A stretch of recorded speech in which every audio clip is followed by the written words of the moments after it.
if I make a funny face and I smile as I start the camera, the first picture, the first frame on the video won't be like me going, ooh, like this. So I go, ah. Anyways, holy cow, windy day here in Rochester today. There's a truck from Wegmans and the back door is blown off. Like, that truck is not delivering anything. Or if it did, everything is gone. But windy day here. Hello, truck. I'm heading out to get bottles from Kaplan Container here in Rochester because we need some more half-gallon jugs for our chai.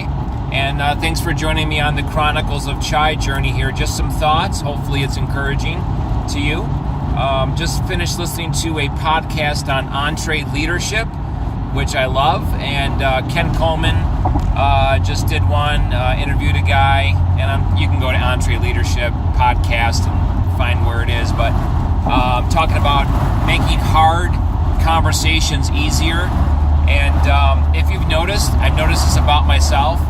Whenever there's something that I don't want to do or I dread doing and I book it and I'm committed to it, I start to find excuses or reasons why, in my own heart, why I can find something else to do rather than go do that thing. It's like this avoidance muscle that kicks in and procrastination settles in and I put it off and put it off. And the easy way to just kind of nip it in the bud, Andy, is to just say no. Just say no. And, in small business, it seems like, we want to be everywhere. We want to have every opportunity. And sometimes those opportunities are not the best for your business. Many times those opportunities that you get into, you find that the customer is really difficult to deal with. And the effort it takes to maintain and manage that relationship in proportion to what they're actually buying from you is not worth it. They can be a drain. And sometimes it's easier to avoid those conversations down the road by saying no and realizing that you may not just be a good fit for them and they're not a good fit for you. And that there's no foul, no harm, we're not for everybody.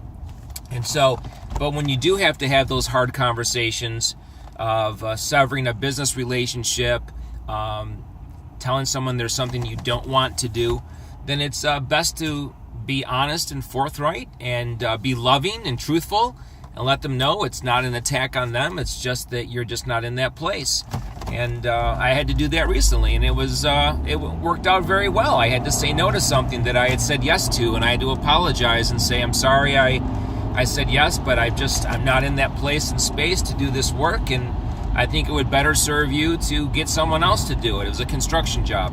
And so once I said no to that, we're still good friends and love each other, and they can move on and I can move on. And that emotional gut turning that I had to do this work, I let it go.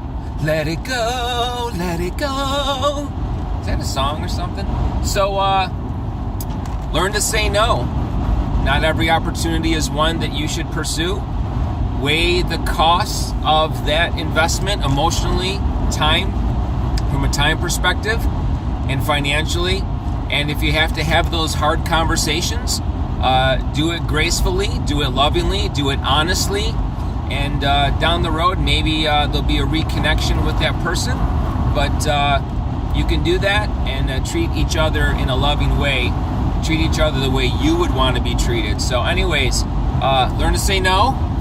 And have hard conversations in a graceful manner. Have a great day, and I think I'm going to go buy a kite.